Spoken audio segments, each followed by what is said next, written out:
I've been working in finance for 8 years, struggling to really start living the life that I always wanted to be living. Jason Kuttner.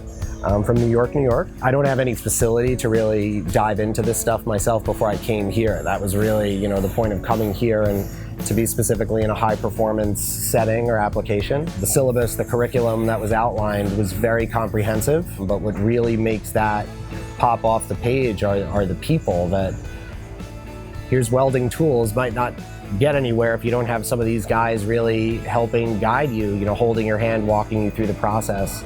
I really have also been very intrigued by the tuning aspect specifically. Getting that exposure has really been eye-opening. Making the software work in concert with the hardware, that's an art form in itself. We covered a lot in a relatively short period of time. I'm really, really pleased, and I'm really gonna miss it here. I'm really gonna miss the environment and the people.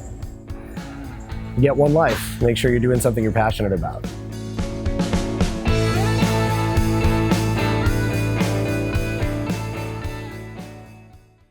Came here for the horsepower.